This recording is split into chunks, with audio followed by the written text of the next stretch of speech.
Hello दोस्तों, welcome to ABC matric YouTube channel. दोस्तों मैं हूं पिंटू सिंह। आज दोस्तों हम लोग क्लास 9th का जो है सितंबर में जो टेस्ट हुआ है बिहार बोर्ड की तरफ से वो क्वेश्चन लेकर के आए हैं। सब्जेक्ट मैथ है। इसमें जो भी क्वेश्चन आपको ऑब्जेक्टिव में पूछे गए हम सारे क्वेश्चन का सॉल्यूशन यहाँ पे करेंगे आपके सामने।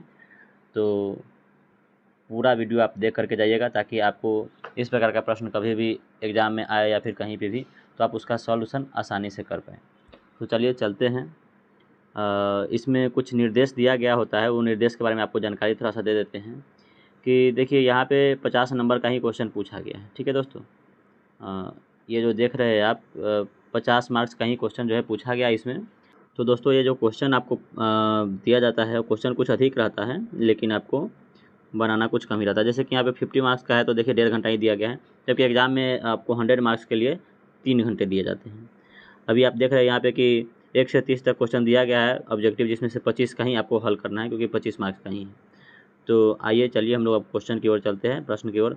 प्रश्न क्या कह रहा है और उसका उत्तर क्या होगा, मेन रूप से हम लोग प्रश्न की ओर चलते हैं।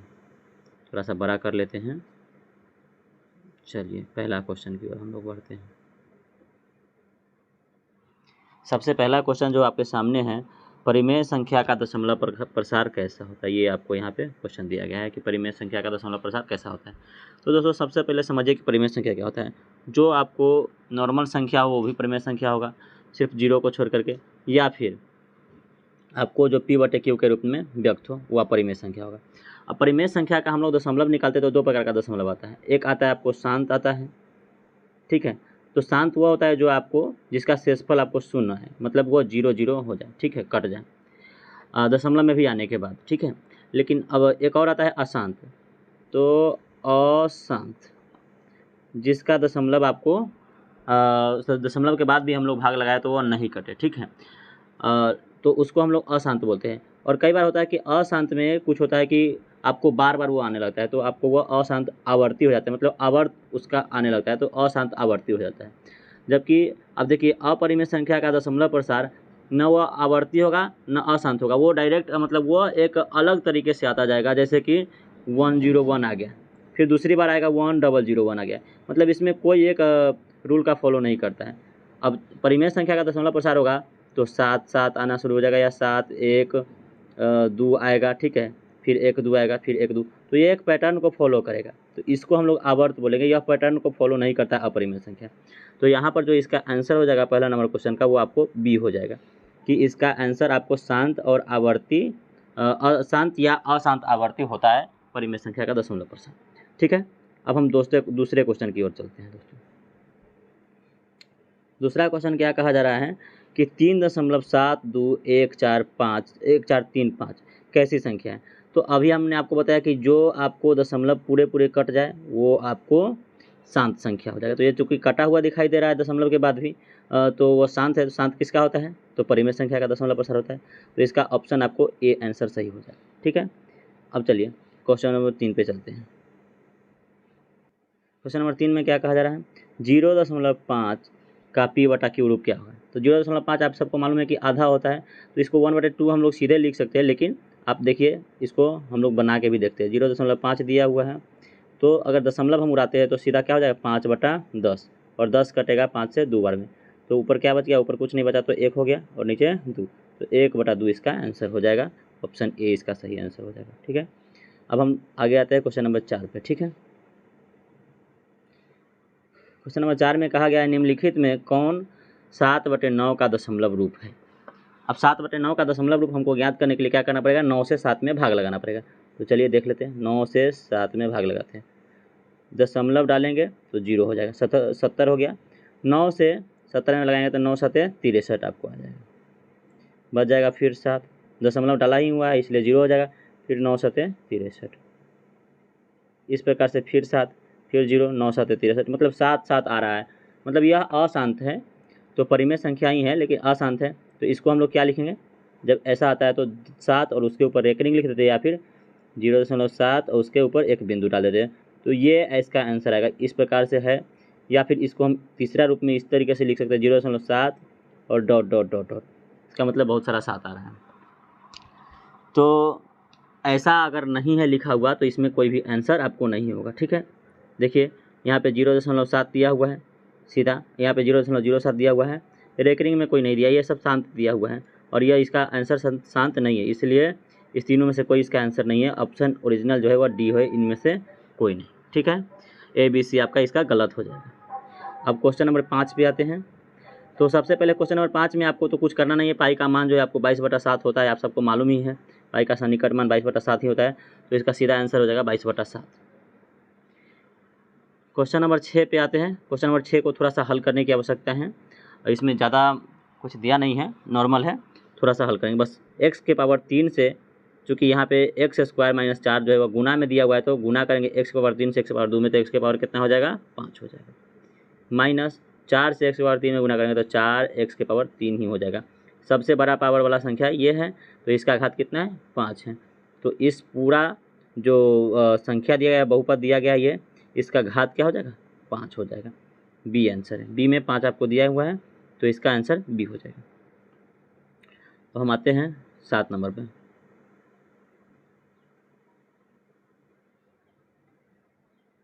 7 नंबर में क्या कहा जा रहा है, यदि px बराबर x² - 3x + 5 तो p0 का मान क्या होगा। देखिए p0 का मान हम अभी आपको निकाल के दिखाते हैं। p0 x के मान क्या रखना है 0 रखना है, तो 0 का स्क्वायर - 3 गुने 0 + 5। अब देखिए ये 0 हो गया पूरा, ये पूरा 0 हो गया, 0 से किसी भी संख्या में गुना करते हैं तो 0 हो जाता है, तो बच क्या गया 5। इसका आंसर क्या आ जाएगा, ऑप्शन सी 5 हो जाएगा। ठीक है, अब आते हैं 8 नंबर क्वेश्चन पे। 8 नंबर में क्या कहा जा रहा है, 2x³ + x² + x को x से भाग देने पर क्या भागफल होगा। इसको हम लोग भाग लगा के ही देख लेते हैं, एक्चुअली में x से भाग लगा देते हैं, 2x³ + x² + x। चलिए भागफल को ऊपर लिखते हैं, 2x³ में x से भाग लगा के देखिए, 2x³ को 3 बार लिखेंगे बटे x, एक x से x कट जाएगा, तो 2x² आपको बच गया, 2 गुने x², तो 2x² हो गया, आपको 2x³ कट गया, बच गया x² इधर। x² में x से भाग लाने तो x² का 2x है यहाँ पे, तो एक x कट जाएगा, x से तो x मरतब में कट जाएगा। ठीक है, तो यहाँ पर प्लस में x हो जाएगा, अब बच गया प्लस x, तो x तो एक मरतब में कटेगा, प्लस एक मरतब में आपको कट जाएगा। ठीक है, तो यहाँ पे आपको इसका सीधा आंसर क्या आ जाएगा, 2x² + x + 1। तो चलिए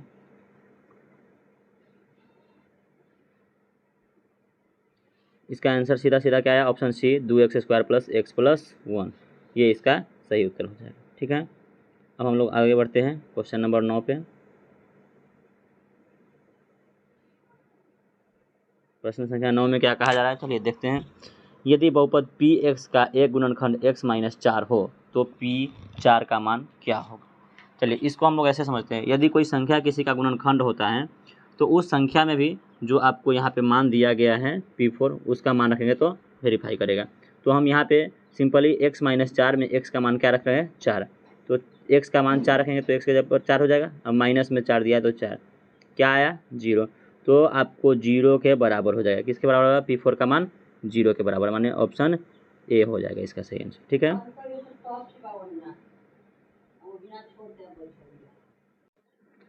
अब क्वेश्चन नंबर 10 पे चलते हैं दोस्तों। यहाँ पे जो क्वेश्चन दिया गया है बहुत ही सिंपल क्वेश्चन दिया गया है। देखिए 105 गुने 95, अगर 105 को हम 95 से गुना करें तो थोड़ा सा समय लग सकता है, इसको हम लोग हल करें। क्वेश्चन को थोड़ा सा आपको सीधे दे दिया है कि गुना करें, लेकिन कई बार देता है कि 105 गुने 95 को बगैर गुना किए हुए किसी और प्रक्रिया से हल करें। तो इसको हम लोग हल आसानी तरीके से करेंगे, क्या 100 + 5 लिख लेंगे 105 को, और 95 को 100 - 5 लिखेंगे, तो a + b × a - b हो गया, अर्थात a² - b²। तो 100 का स्क्वायर क्या हो जाएगा, 1 पर 4 0 हो जाएगा, -5 का स्क्वायर 25, हटाइए 10,000 में से 25 को, कितना आ जाएगा 9,975 आपको इसका आंसर हो जाएगा। तो ये आपको ऑप्शन ए इसका सही आंसर हो जाएगा। ठीक है, आगे बढ़ते हैं प्रश्न संख्या 11 में। चलिए प्रश्न संख्या 11 में क्या कहा जा रहा है, बिंदु -2 - 3 किस चतुर्थांश में। तो इसका चिन्ह पहले देख लीजिए दोस्तों क्या है, माइनस और दूसरा भी माइनस। माइनस माइनस किस चतुर्थांश में होता है, तो तृतीय चतुर्थांश में। अगर हम इस प्रकार से बनाएं तो ये प्लस वाला होता है, ये ऊपर वाला जो है ये प्लस वाला होता है, ये माइनस वाला होता है, ये भी माइनस वाला होता है, ये प्लस वाला होता है। तो इस प्रकार से ये जो माइनस माइनस इस चतुर्थांश का हो जाएगा, दोनों का माइनस, यानी तृतीय चतुर्थांश में आपको इसका आंसर हो जाएगा। तो आपका प्रश्न संख्या 11 का आंसर क्या हो जाएगा, तृतीय चतुर्थांश। ठीक है, अब प्रश्न संख्या 12 में आते हैं। एक्स अक्ष पर प्रत्येक बिंदु का वाई निर्देशांक क्या होगा, ये पूछ रहा है। तो एक्स अक्ष पर वाई निर्देशांक आपको 0 होगा और वाई अक्ष पर एक्स निर्देशांक 0 होगा, इसलिए ऑप्शन डी इसका सही उत्तर है। फिर कहा जा रहा है 13 नंबर प्रश्न में, मूल बिंदु के निर्देशांक क्या होंगे। तो मूल बिंदु तो क्या होता है, एकदम जो बीच में सेंटर होता है, यहाँ पे मूल बिंदु यही है। तो इसमें एक्स भी 0 है, वाई भी 0, यानी इसका आंसर क्या हो गया, 0 0 हो जाएगा। 14 नंबर प्रश्न में क्या कहा जा रहा है, किसी त्रिभुज में अधिक कोणों की महत्तम संख्या क्या होगी। तो सबसे पहले समझिए कि अधिक कोण क्या होता है दोस्तों। तो अधिक कोण हम लोग उसको कहेंगे जिसका माप जो है वह 90 डिग्री से अधिक होगा। तो अगर हम त्रिभुज बनाएं तो कोई भी त्रिभुज में एक अधिक कोण अगर बना लेंगे तो फिर इस दोनों को बहुत छोटा छोटा करना पड़ेगा। मतलब किसी भी त्रिभुज में सिर्फ और सिर्फ एक जो है अधिक कोण बनाया जा सकता है, एक से अधिक कोण आप नहीं बना सकते, क्योंकि त्रिभुज का तीनों कोणों का योग आपको 180 डिग्री होता है। और अगर एक कोण 90 डिग्री से अधिक है और दूसरा कोण भी आप 90 डिग्री से अधिक कर दीजिएगा तो 180 डिग्री से अधिक, तो ये दो ही कोण का मान हो जाएगा, फिर तीसरा कोण कहा जाएगा। इसलिए क्या है कि किसी भी त्रिभुज में अधिक कोणों की महत्तम संख्या आपको एक ही होगी और समकोण की भी संख्या जो है वो आपको एक ही होगी, एक से अधिक आपको नहीं होगा, इसीलिए इसका आंसर क्या हो जाएगा, एक हो जाएगा। फिर 15 नंबर क्वेश्चन में आते हैं।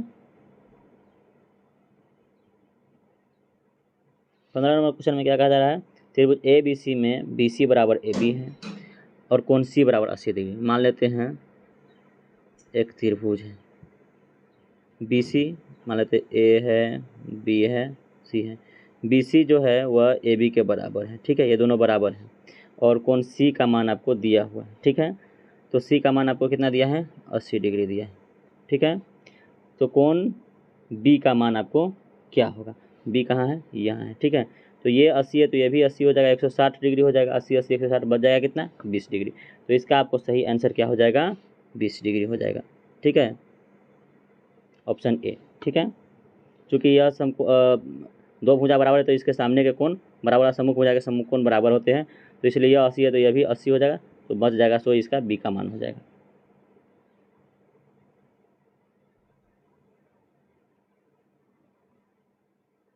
प्रश्न संख्या 15 में आते हैं। तो 15 तो हो गया, प्रश्न संख्या 16 में आते हैं। कह रहा है किसी त्रिभुज में समकोणों की अधिकतम संख्या क्या होगी। अभी हम लोग जस्ट इसका सॉल्यूशन किया है कि एक समकोण होगा, किसी भी त्रिभुज में एक से अधिक समकोण हम नहीं बना सकते। एक से अधिक समकोण जैसे ही बनाएंगे तो फिर तीसरा कोण का माप आपको 0 डिग्री लेना पड़ जाएगा।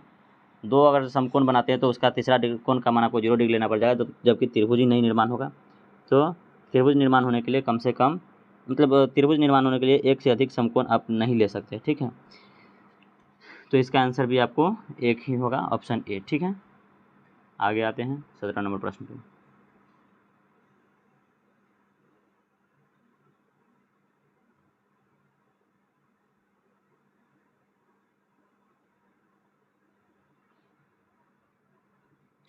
चलिए 17 नंबर प्रश्न में कहा जा रहा है, दी गई आकृति में ए बी सी में ए बी बराबर है ए सी, अर्थात ये बराबर है इसके, ठीक है। तो और कोण ए बराबर 100 डिग्री दिया हुआ है, तो बी का मान ज्ञात कीजिए, बी का मान।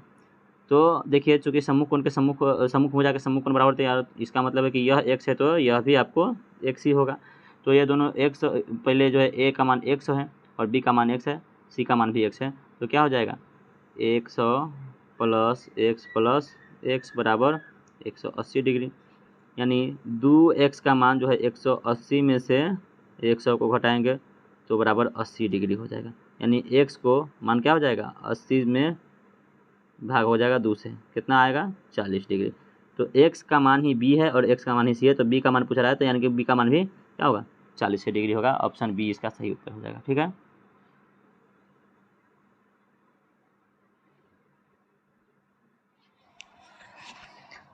प्रश्न संख्या 18 पे आते हैं। प्रश्न संख्या 18 में कहा जा रहा है त्रिभुज ए बी सी के कोण ए बी सी परस्पर बराबर है, मतलब तीनों कोण बराबर हैं। तो कौन सा त्रिभुज है जिसके तीनों कोण आपको बराबर होते हैं? तो सबसे पहले आप देख लीजिए, एक समबाहु त्रिभुज होता है जिसका सभी भुजा बराबर होता है, और जब सभी भुजा बराबर होते हैं तो उसके सम्मुख कोण भी बराबर होते हैं, यानी सभी कोण 60 डिग्री होते हैं इसके समबाहु त्रिभुज के। तो इसका सीधा सीधा आंसर आपको बी हो जाएगा। ठीक है,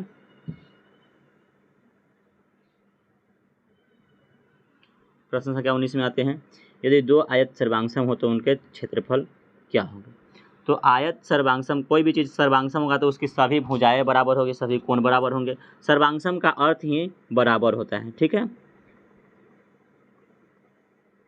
इसका चिन्ह दोस्तों ये है। ठीक है, तो सर्वांगसम का अर्थ ही होता है बराबर, तो इसका क्षेत्रफल भी बराबर होगा, इसकी भुजा भी बराबर होगी और इसके कोण भी बराबर होंगे। तो यहाँ पे क्या दिया गया है, यदि दो आयत सर्वांगसम हो तो उनके क्षेत्रफल क्या होगा, बराबर हो जाएगा। दो गुना आधा समान असमान नहीं होगा। ठीक है, इसका सीधा आंसर जो है आपको ए हो जाएगा। 20 नंबर प्रश्न में क्या कहा जा रहा है, देखिए, यदि समचतुर्भुज का क्षेत्रफल 88 वर्ग सेंटीमीटर है, एक विकर्ण आपको 11 सेंटीमीटर है, तो दूसरा विकर्ण क्या होगा? समचतुर्भुज का क्षेत्रफल क्या होता है, तो 1/2 गुने दोनों विकर्ण, बड़ा विकर्ण गुने छोटा विकर्ण। ठीक है, बराबर दिया हुआ है आपको 88।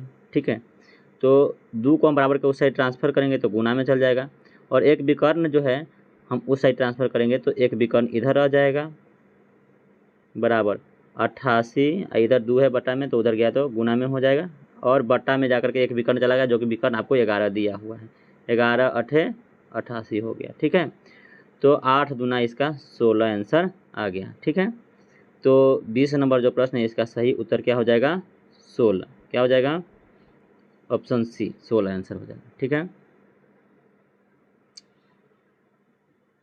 21 नंबर प्रश्न में आते हैं, यदि समांतर चतुर्भुज ए बी सी डी में बी एम लंब है सी डी, देखिए बी एम लंब जो है आपको सी डी पे डाला हुआ है, तो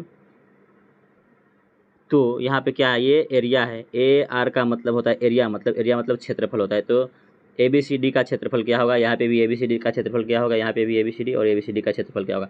तो ए बी सी डी का क्षेत्रफल क्या होगा दोस्तों, तो समांतर चतुर्भुज का क्षेत्रफल क्या होता है, अगर उसकी ऊंचाई दी होती है तो पहले लिखते हैं हम लोग आधार गुने ऊंचाई, सीधे क्या लिखते हैं, आधार गुने ऊंचाई। तो आधार इसका क्या हो जाएगा, देखिए यहाँ से लंब अगर इधर जा रहा है तो आधार तो आपको सी डी हो जाएगा, और ऊंचाई क्या हो जाएगा, बी एम, तो सी डी गुने बी एम होगा। अब आप देखिए सी डी बराबर है ए बी के, क्यों, क्योंकि समांतर चतुर्भुज है, तो ए बी गुने बी एम भी हो जाएगा, ए बी गुने बी एम भी हो जाएगा। ठीक है, तो दोनों में से कोई एक ही ऑप्शन में होना चाहिए, लेकिन यहाँ पे दो ऑप्शन में दे दिया है, ए बी गुने बी एम भी दे दिया है यहाँ पे, और यहाँ पे सी डी गुने बी एम भी दे दिया है। ज़्यादा उचित आपको क्या होगा, ज़्यादा उचित आपको जो असली आ रहा है वही सी डी गुने बी एम आएगा, लेकिन ये भी ऑप्शन हो सकता है, लेकिन यहाँ पे दे दिया है, गलती से ये नहीं देना चाहिए, दोनों में से कोई एक ही देना चाहिए। ठीक है, तो इसका सही आंसर आपको लगाना हो तो आप ये लगाइएगा, सी डी गुने बी एम। ठीक है, आगे बढ़ते हैं।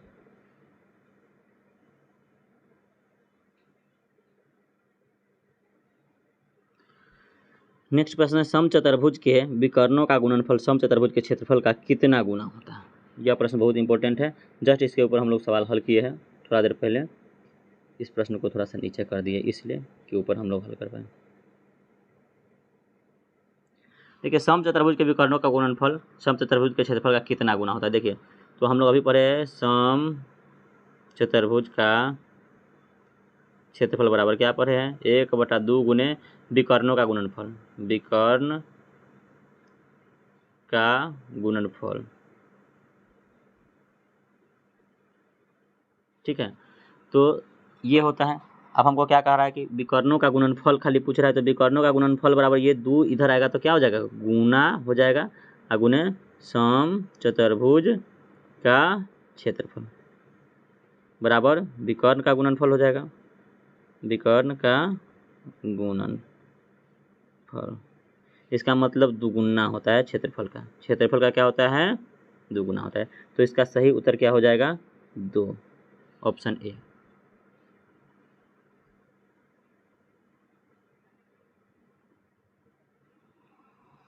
23 नंबर प्रश्न में आते हैं। द्वितीय पाद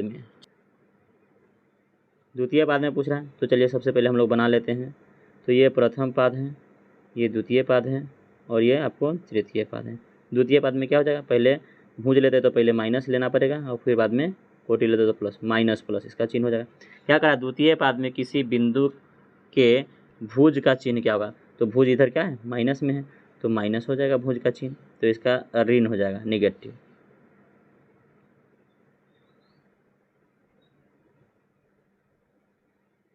अब आते हैं 24 नंबर प्रश्न पे। बिंदु 1, 2 किस अक्ष पर स्थित है। चलिए 1, 2 की बात कर लेते हैं। तो 1 और 2 की बात कर लेते हैं, दोनों प्लस में है। तो अगर मान लेते हैं 1, 2, 3, 4, 5 इस प्रकार से है, ठीक है। तो 1 तो यहाँ पे है और 1, 2 तो ये जो है आपको उठ करके यहाँ पे चला आएगा बिंदु, ठीक है। तो यहाँ पे जो जाएगा तो अक्ष तो यहाँ है, अक्ष यहाँ है। तो क्या यह अक्ष पर हुआ, अक्ष पर तो नहीं हुआ। तो न x अक्ष पर होगा, न y अक्ष पर होगा, न x और y दोनों अक्ष पर होगा, यह आपको कोई नहीं होगा, यह प्रथम पाद में चला जाएगा, प्रथम चतुर्थांश में, जो कि ऑप्शन में नहीं है। तो इसलिए इसका सही आंसर डी हो जाएगा, इनमें से कोई नहीं, ठीक है। अब आते हैं 25 नंबर प्रश्न पे। करा, एक घनाकार बक्से का विकर्ण इतना दिया हुआ। तो घन का विकर्ण क्या होता है, √3 गुने भुजा, इसका सूत्र होता है √3 गुने भुजा बराबर आपको दिया है √300 दिया है। तो √3 को हम बराबर के उस साइड ट्रांसफर करेंगे तो इधर भुजा आ जाएगा। भुजा बराबर क्या हो जाएगा, √3 गुने 100, 300 को लिखेंगे अब बटे √3, √3 से √3 तक कट जाएगा और 100 का वर्गमूल आपको 10 आ जाएगा। तो इसकी भुजा 10 सेंटीमीटर हो गई।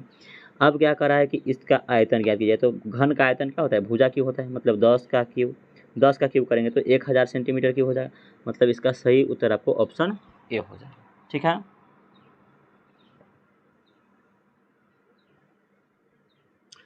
छब्बीस नंबर प्रश्न पे आते हैं।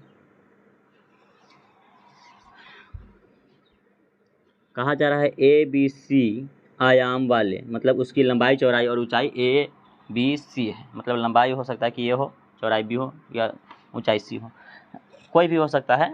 तो यहाँ पे आयाम का मतलब हुआ कि तीनों में से कोई है, ठीक है। तो ABC उसकी जो है डायमेंशन दिया हुआ है, बीमा दिया हुआ है, इसका आयतन भी है और क्षेत्रफल S है। तो इसका मान आप ज्ञात कीजिए। तो सबसे पहले हमको जो दिया है उसका मान हमको ज्ञात करने के लिए क्या लिखा हुआ है, 2/S into 1/A plus 1/B plus 1/C दिया है। तो हम इसको लिखेंगे 2/S को 2/S से लिखेंगे और ABC का LCM लेंगे तो ABC आ जाएगा। अब A से भाग लगाएंगे ABC में तो BC रह जाएगा, BC से 1 में गुना करेंगे तो BC हो जाएगा, बटा पर के जोड़ यहाँ पे हम कर रहे हैं, प्लस यहाँ पे B से भाग लगाएंगे तो B कट जाएगा और AC रह जाएगा, AC से 1 में गुना करेंगे तो AC हो जाएगा, प्लस इसी प्रकार से C से भाग लगाएंगे तो यहाँ पे AB हो जाएगा, ठीक है। बराबर 2 के 2 ऊपर आ गया AB plus BC plus CA आ गया और बट्टे नीचे क्या आ गया, ABC। चलिए 2 into AB plus BC plus CA का मान क्या होता है आप जानते होंगे, और बटे में S भी है, S छूट गया था ये वाला, तो S नीचे है, ठीक है, S इंटू, चलिए 2 into AB plus BC plus AC का मान होता है आपको S, आप सब लोग जानते हैं, यहाँ नीचे भी S है। और इंटू ABC को हम क्या लिखेंगे, क्योंकि डायमेंशन इसका तो लंबाई गुने चौड़ाई गुने ऊंचाई होता है, ABC क्या हो जाएगा, क्षेत्रफल हो जाएगा, सॉरी आयतन हो जाएगा, तब भी हो जाएगा। और यहाँ पे 2 into AB plus BC plus CA यानी 2 इंटू लंबाई प्लस गुने चौड़ाई प्लस चौड़ाई गुने ऊंचाई प्लस ऊंचाई गुने लंबाई आपको इसका क्षेत्रफल होता है घनाभ का। तो इसका यह क्षेत्रफल हो गया, S/S से S कट गया, ऊपर 1 बच गया, नीचे भी बच गया, इसका सही उत्तर 1/B होगा। तो इसका सही आंसर आपको क्या हो जाएगा, B नंबर हो जाएगा, ठीक है। आगे आते हैं।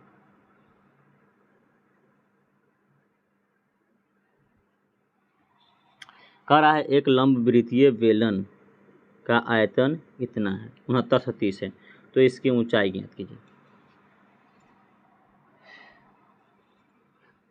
तो देखिए दोस्तों, यहाँ पे तो प्रश्न ही गलत लग रहा है, क्योंकि किसी भी बेलन में आपको ऊंचाई होता है और उसकी त्रिज्या होती है। त्रिज्या का कहीं पे भी चर्चा नहीं है या व्यास का भी कहीं पे चर्चा नहीं है। ऊंचाई ज्ञात करना है तो या तो त्रिज्या देना चाहिए या क्षेत्रफल देना चाहिए, कुछ भी दोनों में से एक देना चाहिए जो कि आपको दिया नहीं गया है। किसी भी बेलन में आपको डायमेंशन होता है ऊंचाई और त्रिज्या, तो ऊंचाई ज्ञात करने के लिए त्रिज्या दिया जाना चाहिए या त्रिज्या ज्ञात करने के लिए ऊंचाई दिया जाना चाहिए। तो यहाँ पे ऊंचाई तो ज्ञात करना है लेकिन त्रिज्या नहीं दिया गया, न व्यास दिया गया है, इसलिए यह प्रश्न ही गलत है। 27 नंबर प्रश्न आपको गलत है। चलिए प्रश्न संख्या 28 पे चलते हैं। लिखा है किसी घनाभ में सतहों की कुल संख्या कितनी होती है। तो घनाभ में आप सब लोग जानते हैं कि घनाभ और घन दोनों में सतहों की संख्या 6 होती है। आप एक बक्से को उठा करके देख लीजिए या पेटी आपके घर में होगा उसको उठा के देख लीजिए, उसमें आपको 6 सतह आपको दिख जाएंगे, ठीक है। तो इसमें आंसर इसका सीधा डी हो जाएगा।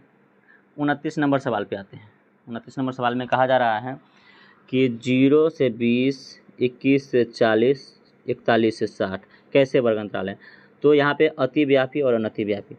अतिव्यापी पहले समझ लीजिए, अतिव्यापी वह होगा जैसे कि 0 से 10 है तो 10 से 20 होता, फिर 20 से 30 होता, यह अतिव्यापी होता है। और यहाँ पे जो वर्ग अंतराल दिया गया है वो आपको अनतिव्यापी का दिया गया है, ठीक है।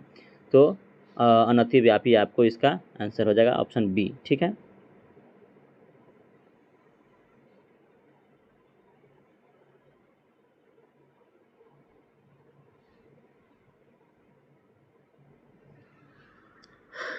प्रश्न संख्या 30 में आते हैं। 30 में क्या कहा जा रहा है, प्रथम 7 प्राकृत संख्याओं का माध्य क्या होगा। तो 7 प्राकृत संख्या का माध्य क्या होगा, तो सातों का योग कर देंगे 1 से लेकर के 7 तक। प्राकृत संख्या 1 से शुरू होता है, 3 + 4 + 5 + 6 + 7 बटा 7। सभी को जोड़ते हैं, 1 2 3 3 6 4 10 5 15 6 21 7 28। तो 28/7 कटेगा कितने बार में, 4 बार में। तो 4 इसका सही आंसर हो जाएगा। तो यह जो दिया गया है प्रश्न, उस प्रश्न का सही उत्तर क्या हो जाएगा, 4 सी, ठीक है। तो इस प्रकार से इसमें जितने भी आपको प्रश्न दिया गया था ऑब्जेक्टिव, सारे प्रश्नों का हम लोग सॉल्यूशन कर लिए। अब अगले क्लास में हम लोग सब्जेक्टिव प्रश्न का हल करेंगे। सब्जेक्टिव प्रश्न का हल करने से पहले हम अगले क्लास में आपको साइंस का ऑब्जेक्टिव हल करेंगे, उसके अगले क्लास में आपको आर्ट्स का ऑब्जेक्टिव हल करेंगे, उसके अगले क्लास में हम आपको हिंदी का ऑब्जेक्टिव हल करेंगे। तो इसीलिए चैनल पे बने रहिएगा, चैनल छोड़ के मत जाइएगा। अगर आप सब्सक्राइब नहीं किए, नए हैं, तो सर चैनल को सब्सक्राइब कर लीजिएगा। और वीडियो बनाने में दोस्तों बहुत मेहनत लगता है, इसलिए लाइक भी कर दीजिएगा, थोड़ा शेयर कर दीजिएगा, तो लोगों को भी जानकारी मिल जाए कि इस प्रकार के कुछ चैनल भी है जो आपको अच्छे से प्रश्नों का सॉल्यूशन दे रही है, ठीक है। तो मिलते हैं नेक्स्ट वीडियो में, तब तक के लिए जय हिंद।